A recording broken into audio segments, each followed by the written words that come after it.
I'm Jay Moran. I'm Bridget Jaipal Valenza. I'm Thomas O'Neill White. I'm Angelique Preston. And I'm Lorenzo Rodriguez. This is What's Next, a dedicated hour to have important conversations about the issues facing the marginalized and underrepresented communities of Western New York and Southern Ontario. We're going to have some real healing. We've got to have space to tell some uncomfortable truth. What's Next continues our mission to discuss race, equity, and the common concerns of Buffalo's East Side and beyond. In the suburban area, everywhere, we must work and teach our children.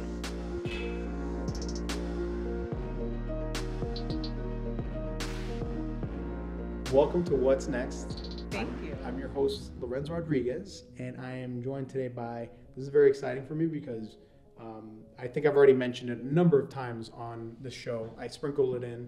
I'm a mere Cuban boy from Miami, Florida. My parents came here in the 80s. They had me here. I was their American dream, and now I find myself in Buffalo, in Western New York. And I look around sometimes. I'm like, where are my Hispanos at?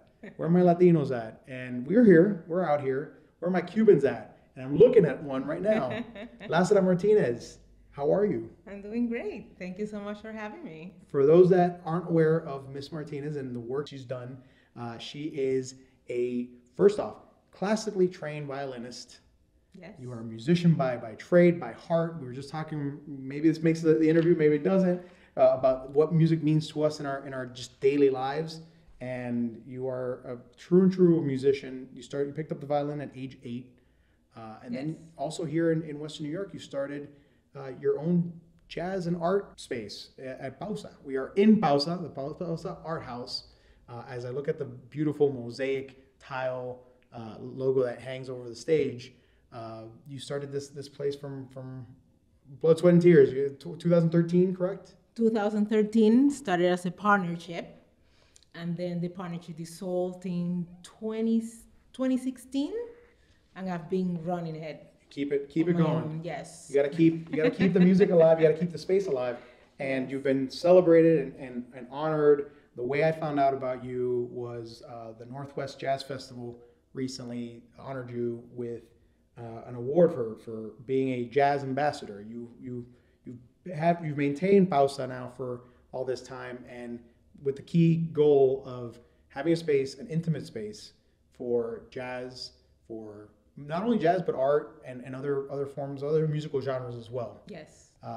Let's get into, first off, you are born in Havana, Cuba. Mm-hmm. I'm gonna go full Havana. Havana. Not Havana. I know. It's like some people ask you, like, where are you from?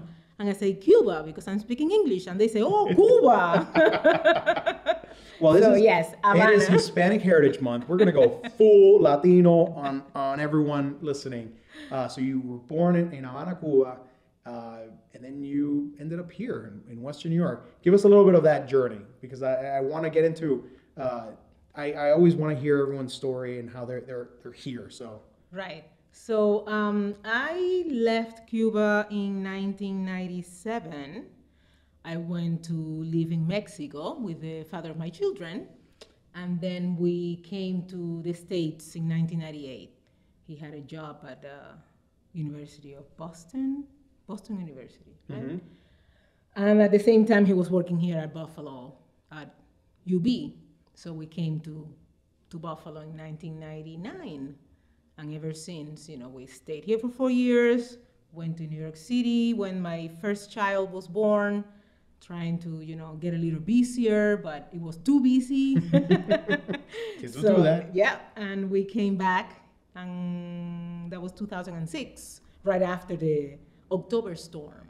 That was a big snowstorm that just devastated the area, and it has been ever since. So. And Buffalo has trapped you, has kept you here, yes. and now you're a Cuban in Western New York. Yes. I don't know why. Why would you do that? That's what right? That's what I get all the time too. Like, oh, you're from Miami. What are you doing out here? But you found the charm. You found your place here in Buffalo. I was hoping you'd start off. Take me back to the beginning. Take me back to to Cuba. Take me back. How did you find music? Well, I come from a family of musicians. My grandfather was a founder of the Havana Philharmonic. That was in the early 50s, I think. And then my mom and my aunt are also musicians. What did they play? My mom used to play the violin Okay. at the Opera and Ballet Orchestra in Havana. And my aunt, too, she would play the cello. And then my other relatives from my grandmother's side play instruments too, clarinet. And so it's... No percussion. No percussion. That's a surprise, given... No percussion, but as I was growing up, my grandfather would always take me to the symphony concerts on Sundays, and then I'll go to the opera and ballet concerts on Saturdays with my mom. So I think I had no choice.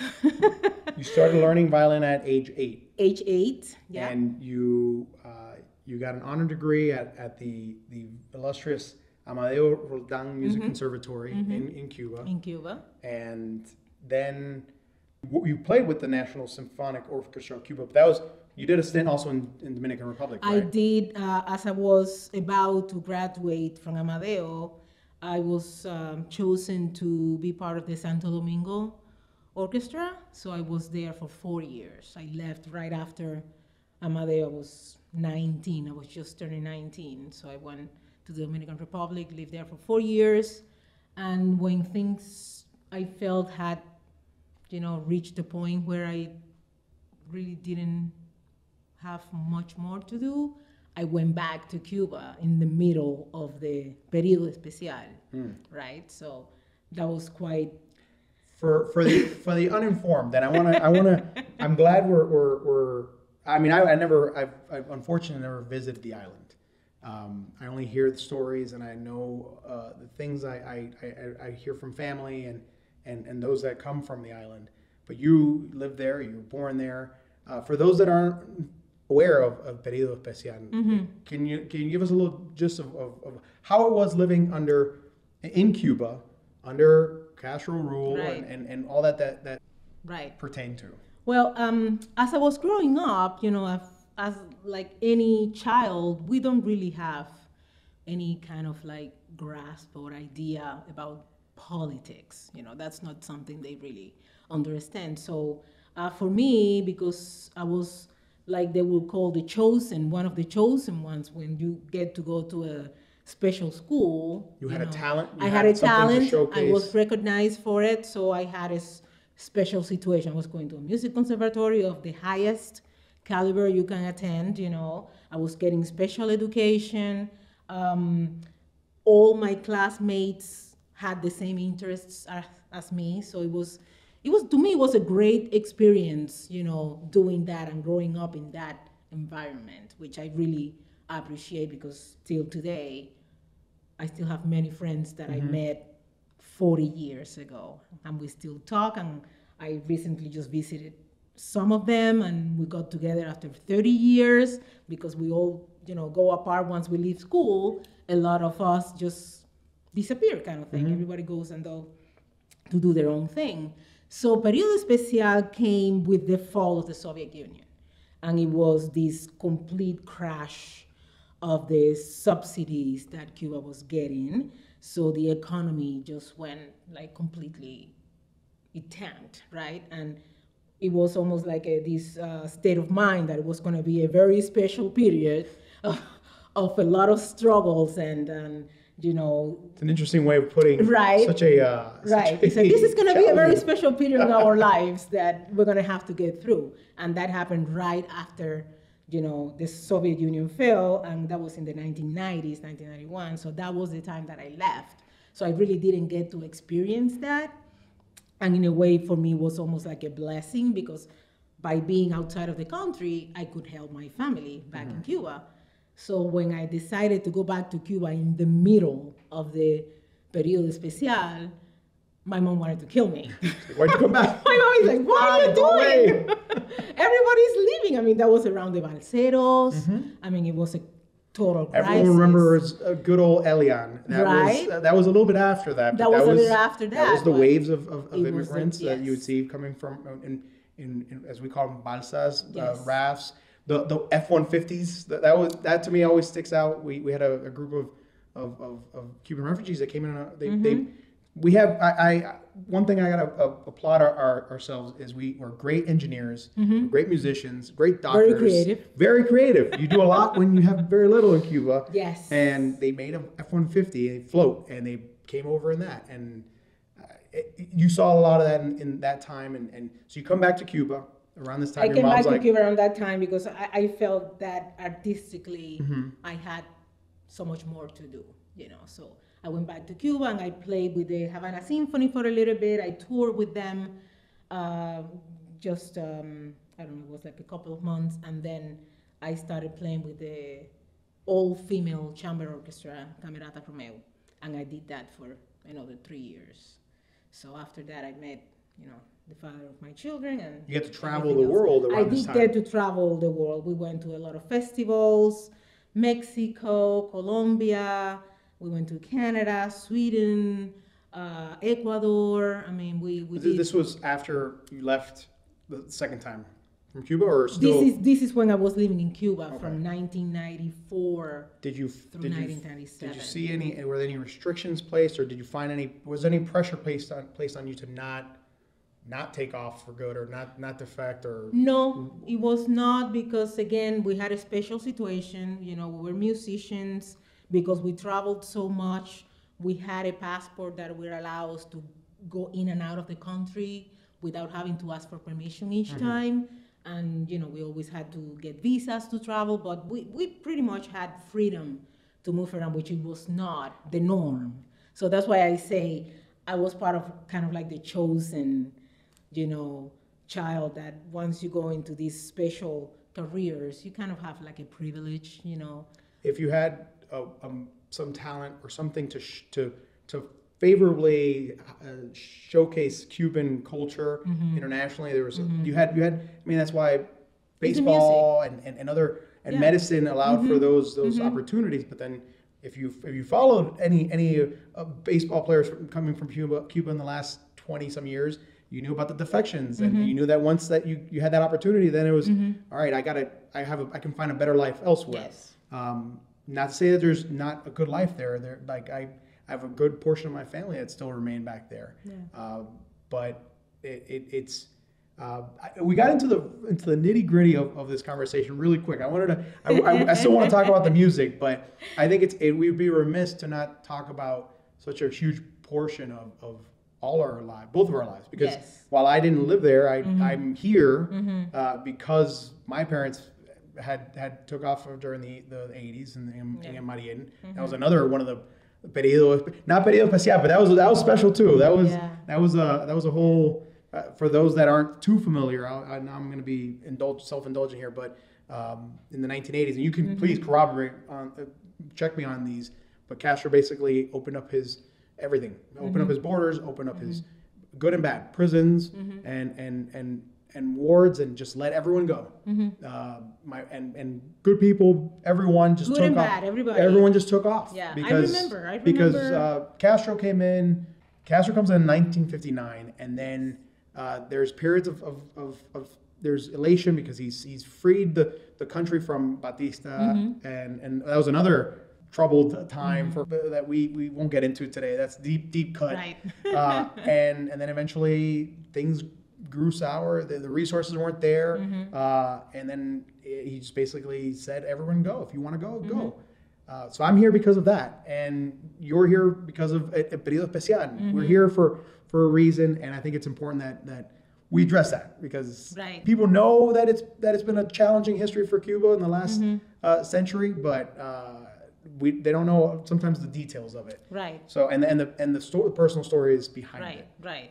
So you took off in 98. I left in 1997 because, like I said, I met the father of my children. But before that... Also Cuban or? No, from the States, from Massachusetts. So he was down in Cuba and... No, we met at a festival in Costa Rica in 1996.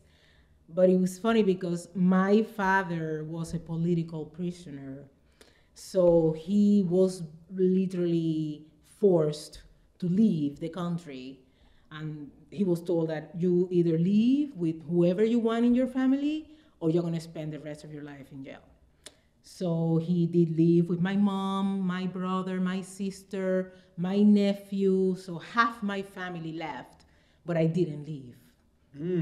I didn't leave because I have my little sister there, and I was fine. I was working. I was traveling. I didn't have as bad a situation as everybody, so I told him, no, you go. I'm gonna stay, really. And everybody thought I was crazy. And that same year, after they left, I met the father of my children. So we decided, he came to Cuba for a year, and then we decided to live together in Mexico. And we did a year in Mexico. Things got very bad with drug cartels and all that. And we decided it wasn't safe there anymore, so we came to the States. But I was going to tell you that I remember in the 1980s, right before I started music school, I remember how they would take us out of class and take us to the houses of people that were known to be leaving the country. We used to call them gusanos. They will take us there and throw eggs at their houses. I remember that so clearly. And it wasn't just once, it was a few times that it was almost like the excursion of the day. We're gonna go and yell at some gusanos that escoria, that you're gonna leave the country. I mean, I lived that. You know, and I couldn't I had no idea. You're still too young. Your worldview wasn't yet formed to understand why do we hate these people? Why do we hate these people? And it was because they have different political views, because it's all about politics. You know, and it has been a very dark history with politics. I mean, it's unbelievable. And the biggest, hurt of all is the families that have separated, generations. Did your sister make it statewide? Yes, my sister finally, when I was here, I was able to get her over to Dominican Republic, since I had friends, and then everyone had to go multiple routes. Yes. You couldn't just take off statewide. Yes. A lot of folks came in through Canada. Yep. Some through my grandparents went through Puerto Rico, then Spain, and then they came to the U.S. But people found their ways out eventually if they could. I mean, we'll come back to this because this is a lot, and we threw a lot at our audience really quickly. But we want to talk about music. We want to talk about jazz. You are an accomplished violinist. You've performed with countless orchestras, with, like you mentioned already, the Dominican Republic, the Santo Domingo National Symphony, the National Symphonic Orchestra, the Cuba in Havana. You were a violinist and soloist with the Camerata de las Americas. Is that correct? In Mexico. I did play with the Camerata de las Americas. And then you came here eventually, and you got you were summa cum laude at SUNY at Buffalo. You studied media production, and then you said, all right, I have this passion. I'm an accomplished musician. I'm going to open up a club. Well, the idea was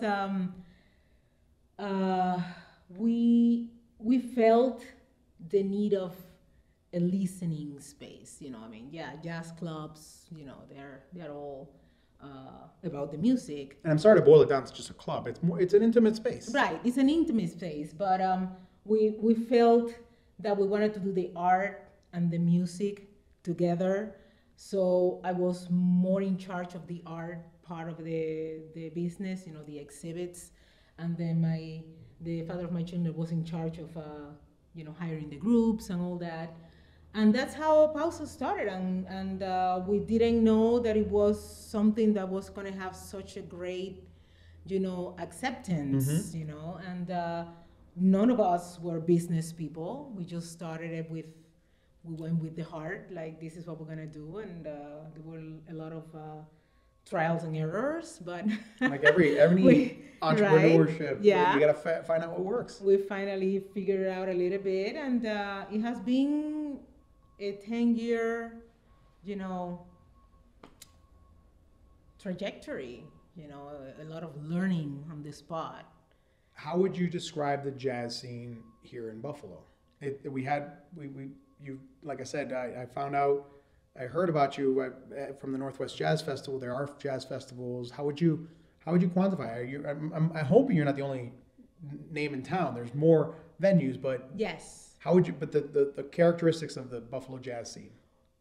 I will say it's very strong, and I think a lot of people don't realize how strong it is, especially if you don't travel a lot and go to other places and look for the music scene in other places, because I'm talking about compared to the size of this city, we have so much talent.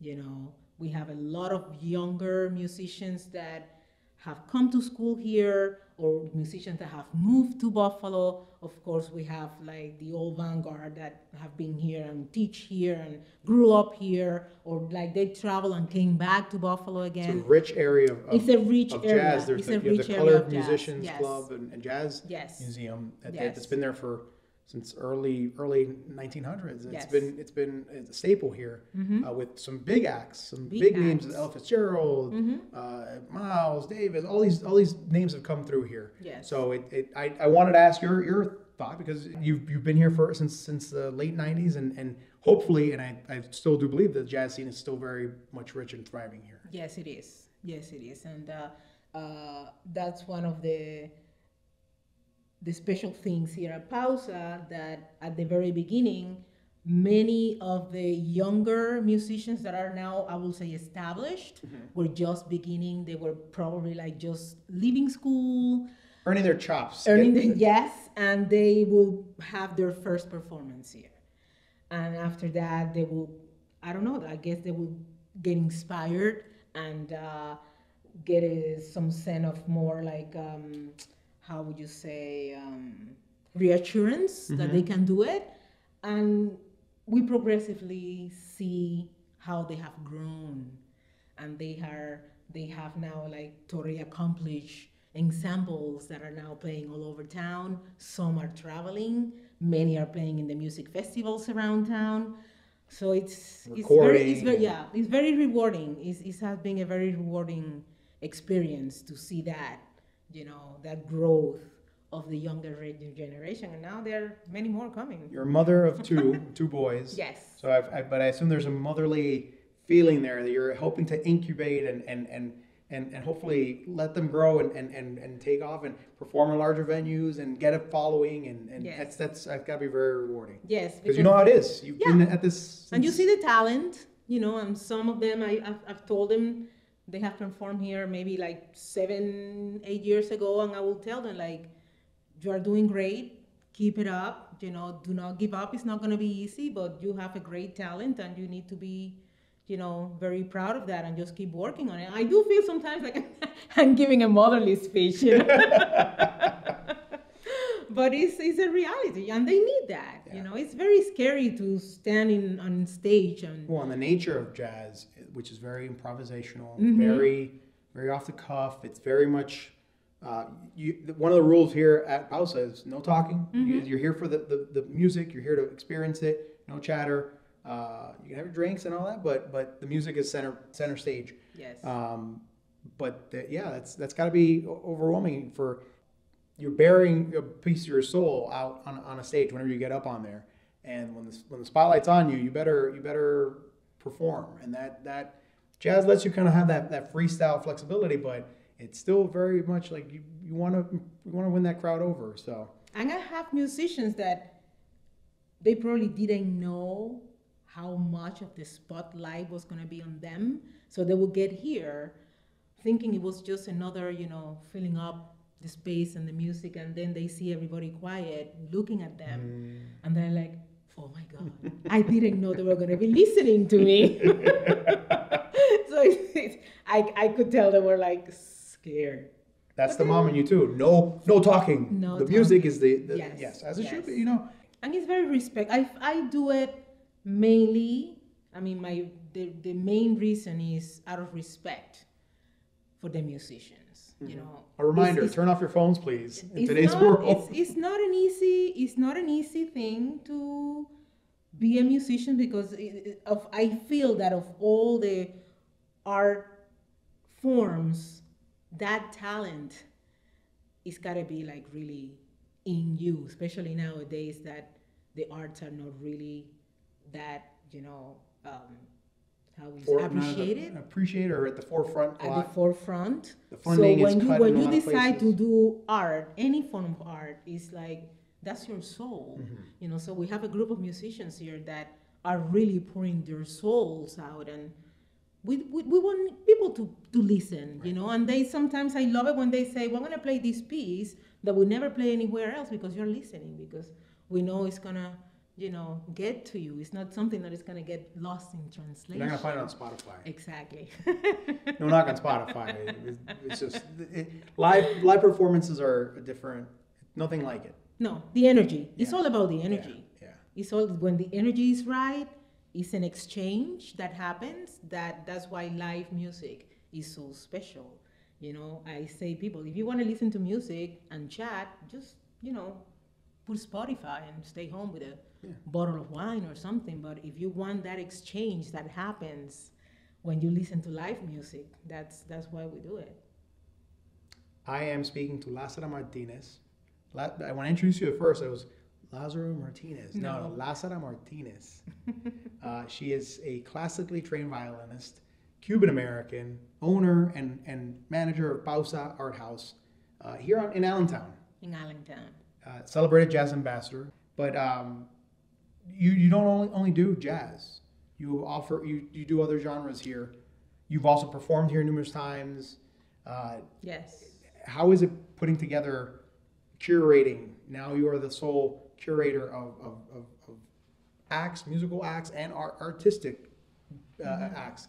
How is that for you? What are you looking for? What is it? Where's the budding talent here in Western New York? Right now I get found by musicians. It's a lot of word of mouth, right? It shifted to a lot of jazz as the jazz scene was growing more in Buffalo. I mean, it's always been strong, but I think with this younger generation staying in Buffalo after they come to school, coming back to Buffalo because it is a very, it's easier, I would say, to live here and to do that, live off music, because a lot of them, believe it or not, that's all they do. Some musicians, that's all they do, is their music. So it shifted to jazz a lot because of that, but then we have other acts like world music.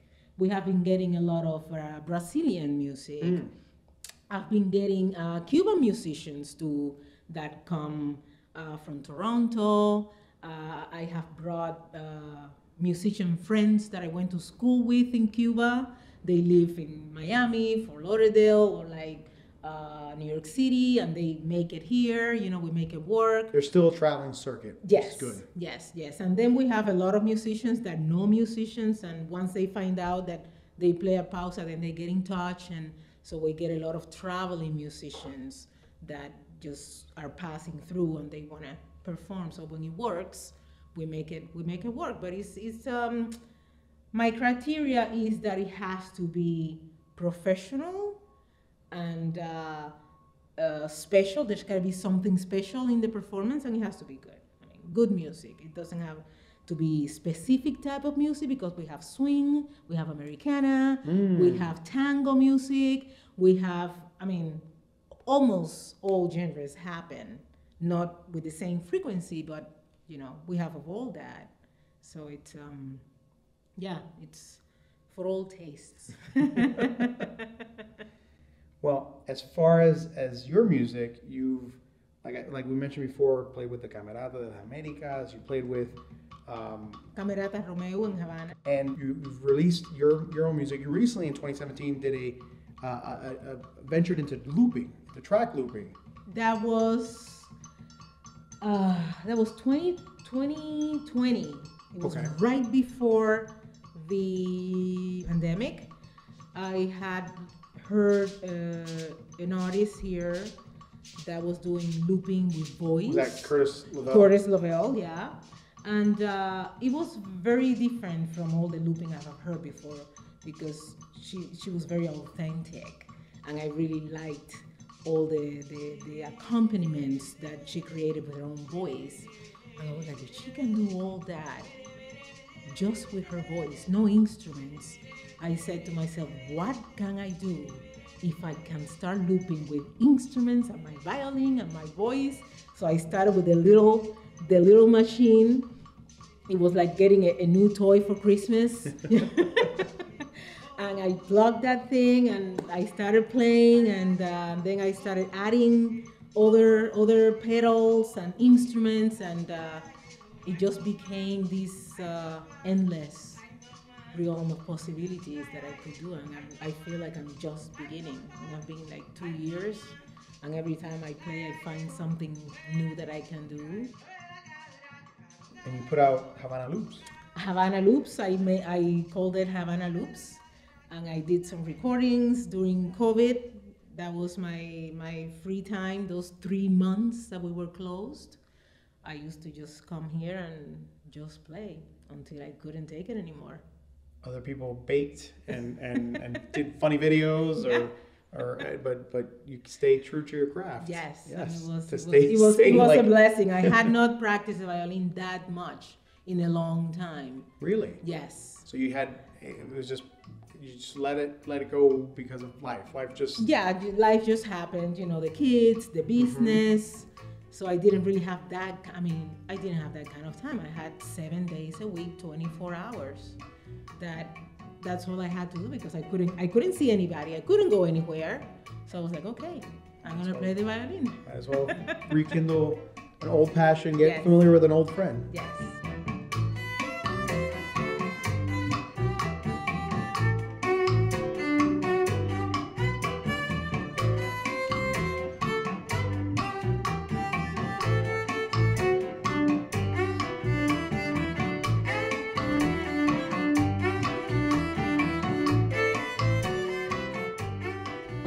We have a few performances that noteworthy performances from Pausa that have come to mind. Spain in my mind from Hilario. As we hear this, why is this a standout? Yes, Contumbao is the name of the quartet. Okay. And they have been performing at Pausa, I would say, for a little bit over a year. They were scheduled first to come, and in 2020, and COVID hit, so we had to cancel that show. And then we stayed in touch, and he came, I think it was last year, with his quartet Contumbao, for which he has a CD. Contumbao. I think we have to explain with the swag, this. Right? Contumbao is it's like it's swag with style.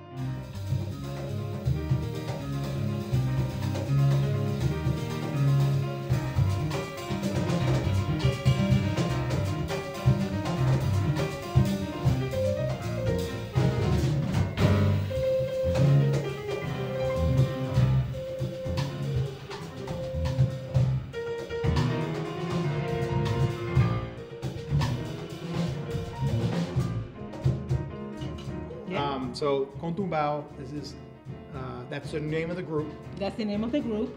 And Hilario, he plays mostly all of his compositions for this CD that he got out for the group. And Spain in my mind, I thought it had everything. Like I was talking about the connection with Spain. Mm-hmm. It caught my eye, like why did he name it like this? Because also Spanish music, like from Spain, that is happening in Spain, has been greatly influenced now by Cuban music, Cuban musicians, yes. Like the bass players, the kind of percussion they're doing now for one of the musicians, Alain Perez, I think is his name. He's a bass player. He has been pivotal for the way that flamenco music is now being played. Evolving. Yes. Wow. Very much. So we have a few tracks here that of noteworthy performances from Pausa. We had Con Tumbao. Now there's the Caracas Trio. What can you tell me about these three? We have, they're strictly percussion, or at least this is what... That's what they are going to be performing in this song. But they are all, this is the story, they are all producto del sistema de Venezuela. Wow. And they ended up, are they here in Buffalo? They live in New York City. In New York City, okay. Yeah.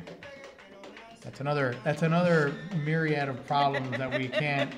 We gotta find ourselves a Venezolano here to break that one down. But so this is Caracas Trio. Yes. Thus, yeah, Caracas Trio.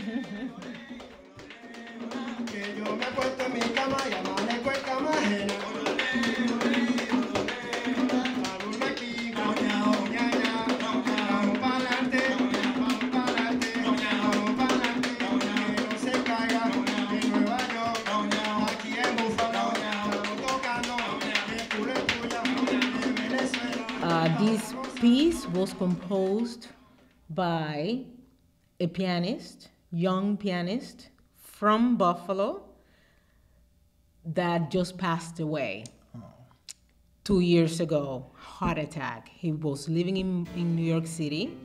He was traveling with this group, so he was the original pianist for this trio. And he had composed this piece, and he was very, very well known in Buffalo. He went to Williamsville School, which has a great music program. And he was a very successful musician already. And he just one day just dropped. And his name? Angelo Di Loreto. That's Angelo Di Loreto. Malambo by Angelo Di Loreto is the composer, and this is the Lem Lem Trio, Trio. Philip Lem Trio.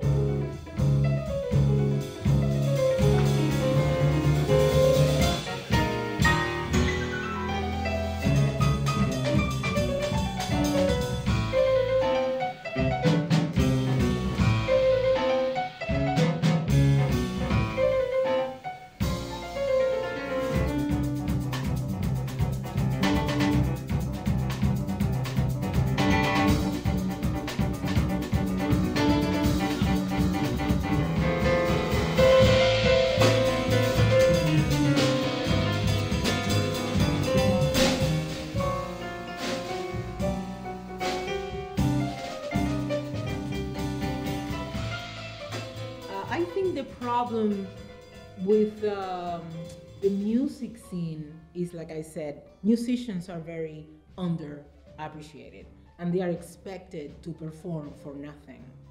You know, and that's a big issue that I have because I've never ever asked anyone here to play for free. You know, I always charge, even if it's the minimum. I think people should pay for anything, for any services. You don't go to the supermarket and get a loaf of bread because you bought butter. You know, you don't get bacon because you got eggs. You have to pay for it. Came to a capitalist country, Lázara. We need to make that cash somehow, some way. So I'm a big believer that I will do whatever it needs to be done to get people to appreciate, you know, the arts, visual arts, music, musicians, the talent. You cannot just pick up a trumpet and learn how to play a trumpet like you play, you know, a video game. It takes a lot of years, a lot of training, a lot of confidence to step in there and perform. And people need to respect that. It's that 10,000 hours Malcolm Gladwell story. You just have to earn your chops. You have to do the reps and learn and master your craft. You did that, I'm sure, more than 10,000 hours, I feel. Exactly. I mean, I've been playing my violin, which it was my grandfather's violin, right? You omitted that part of the story. That's amazing. Yeah, it's my grandfather's violin. So your mother, your grandfather. Yeah. Both violinists. Both violinists. So I've been playing that violin for almost 40 years. And still have it. That's my violin. I've never played any other violin. You feel a connection to them when you... Absolutely. Yeah, people say that it looks and feels like the violin is an extension of my body, because that's what I've been doing ever since I started, 40 plus years. So it's it's a great feeling. It's a blessing to have my music. Yeah. And I mentioned at one point, not only are you a motherly figure to the jazz scene and the budding jazz musicians of Western New York, but you have two sons, teenagers. Have they been to Cuba? How much of Cuba do they know? How much do they feel? I'm a first generation Cuban American. My parents are directly from Cuba.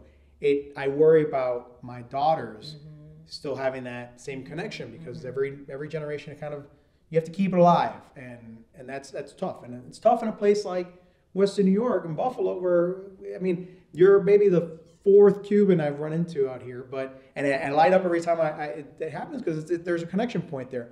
But how do you help keep that alive in your sons, and how do you keep that identity alive? Right. This is going to be a cute story. So my oldest, John Marcos, he's about to turn 21 now. In February. Big year. But I took him to Cuba right before he turned 1. So of course he has no recollection of him being there other than pictures. But while I was in Cuba and I still had some of my grand aunts alive, I baptized him there. So he is so proud, and so he feels so more special. Cuban than me, I feel like. He feels so special that he was baptized in Cuba. He feels like invincible. He really feels like he can do anything because he was baptized in Cuba. La agua bendita, Cuba. Yeah, he's like, no, I'm good. I was baptized in Cuba. All my family, they come from Santeria, that religion that was so forbidden at times. And now it's like, if you don't believe in anything, I have a song that I wrote about that, La Virgen de la Caridad. I don't know. Yes. Did you heard it? So it's funny you say that, and now you mention that, because I was baptized. There's a chapel dedicated to La Virgen de la Caridad in Miami, and I was baptized there. So I guess I'm right there with your son as far as Cubanness. But ever since, I haven't been back. So the way that they totally relate, I think as they have grown old, they appreciate almost the fact that I'm to American kids, I'm different, right? So they say, no, my mom is Cuban, and they eat my rice and beans and pork. And we need a good Cuban restaurant out here. I'm just saying, we have a lot of good Yes. Hispanic cuisine, but we need that. Yes. We need the frijoles, the platanitos. Yeah, they're used to me playing my Cuban music and dancing, and then of course my emotionality because I'm Latina, and even if I'm talking about the weather and yelling, and like, what are you yelling? I said, I'm not yelling. What's I'm with Cuban. your hands, Mom? What's with your hands? Why are you moving so around so much? So they're very much in tune with that. They don't speak the language, but I think they will, because I just took Diego, my youngest. He's going to be 17. I just took him to Madrid, and he was the only one that didn't speak Spanish. So he felt left out. So he felt left out big time, and he's like, Mom, I do want to speak Spanish. I do want to learn. I said, cool, let's work on it.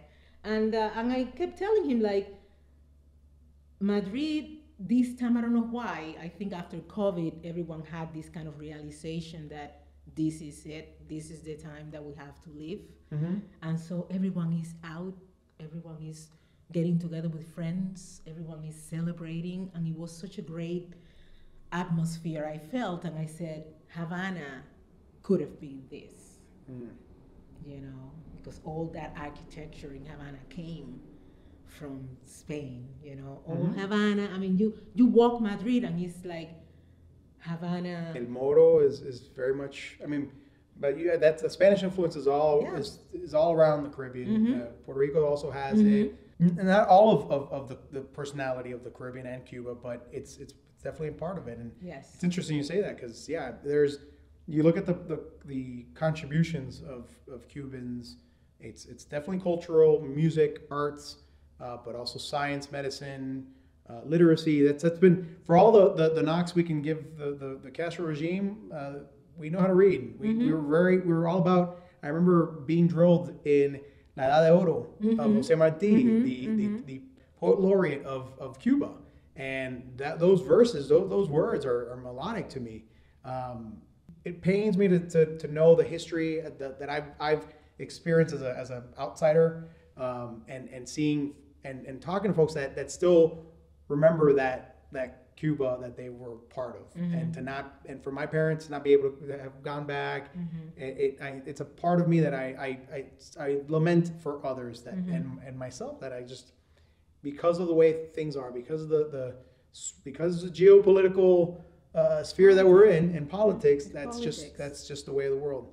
Yeah. We saw last year, or rather 2 years ago, and last year, a bit of a movement to once again, hopefully, you thought that there was going to be some change in Cuba. The Patria Vida, and protests, and then it got squashed.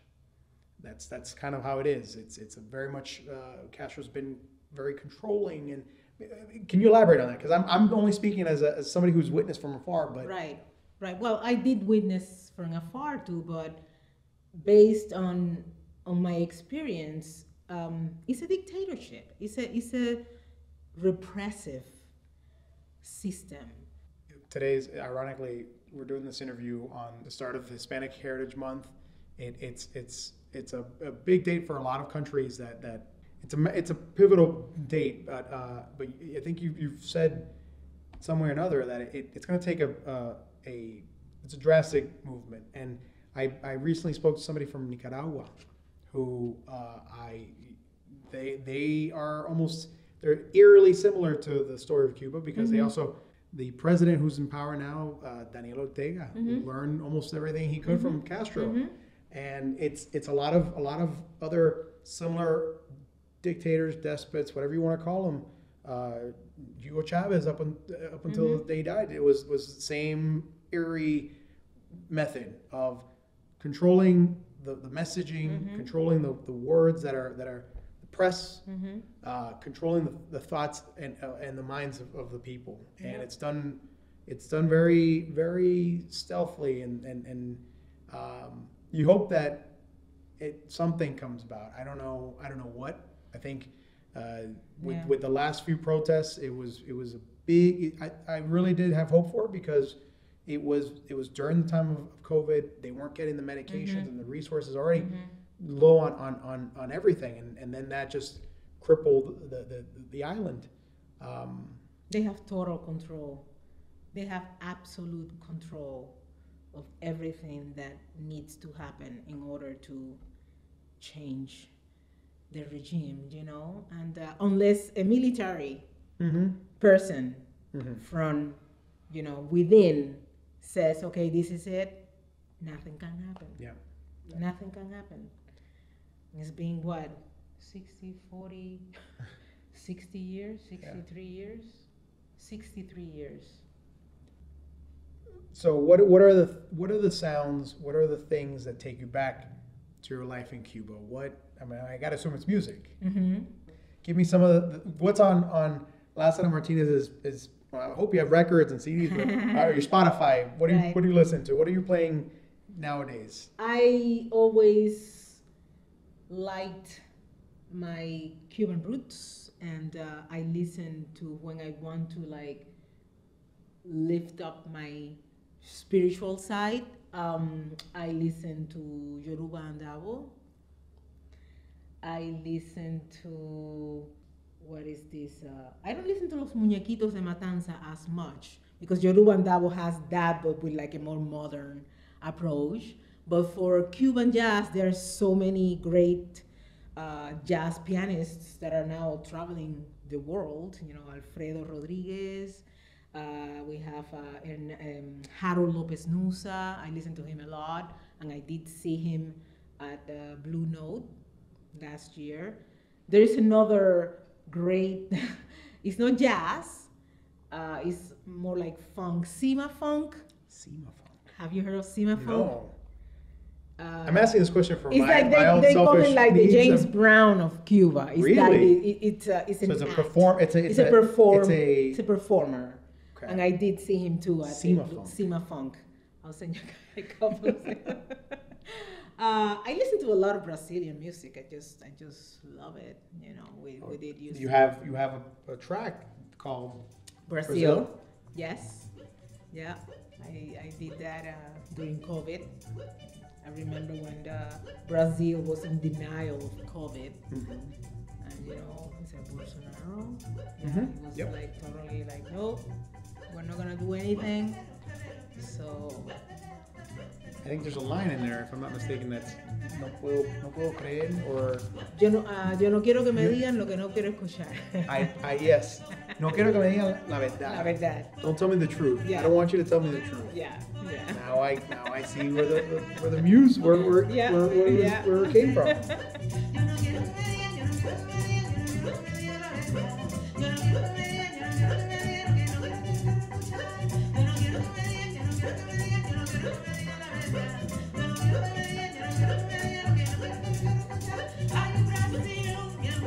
As we wrap up our very robust and very rich conversation, I've had a true delight here.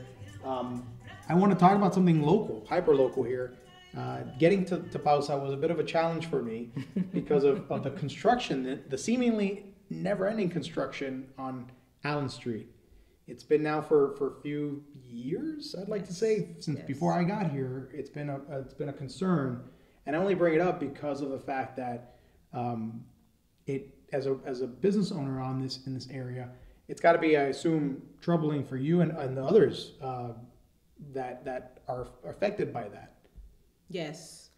It has been quite the struggle for everyone on the street. I mean, there are many businesses that, between a combination of COVID and then the construction, many businesses are going for sale, you know, and there's really nothing we can do. There hasn't been any kind of compensation for the lost business. I have been somewhat lucky that we have a steady audience that now knows their way around the neighborhood, so they know where to park and they know what streets to avoid. But other than that, any kind of foot traffic that we could have gotten during this construction is not happening. Stymies any new foot traffic, new Nothing. population from discovering. No, there's no any chance of getting discovered during all this time by anyone that might be walking on Allen Street by chance. And yes, it has been a very frustrating experience, to say the least. I know. I think Town Restaurant, right? Town Restaurant just went out of business. And Big it's uproar when that went selling. down because it was a staple around these parts. Yes. It's something I just wanted to bring up because I know that we've if you've heard the news, you hear about some of it, but you're one of those businesses that's directly affected by it. So I just wanted to touch on that. But Yes. Lázara Martínez. Yes. I've had a true delight having this conversation with you because, like I said, every time I find a fellow Cuban, I know I'm Cuban American, but it's in our blood. I feel like I'm an Americanized Cuban, very much so. But it's always exciting when I run into somebody else of the same culture, same background, and I thank you for your time, for showing me around Pausa, for showing us some of the noteworthy music that's come from Pausa, and for telling your story, more importantly. Thank you so much for that. You're very welcome. Thank you for having me. I got to come back again with the missus and enjoy a real performance here at Pausa. Yes, you should. I actually gonna be joining Hilario and Contumbao on November 24th, the day after Thanksgiving. Okay. So that should be quite the experience. As we call it, Thanksgiving. Thanksgiving, yes. We drop the G. We say Thanksgiving. Yes, and there are other great performances coming up. We have the Atlas Tango project coming up at the end of the month that everyone should check it out because it's one of the best tango orchestras in the country, and that they're touring and they're going to stop by Pausa. So not just jazz, once again, you got a tango. We have a tango. And then we have Latin Fusion, which has built also an audience here coming up. So everything is on the website and people can really check it out and, you know, come on out. Lázara Martínez, thank you so very much for joining us on What's Next. Thank you. You're listening to WBFO and WBFO HD1 Buffalo, WOLN Olean, and WUBJ Jamestown, your NPR station.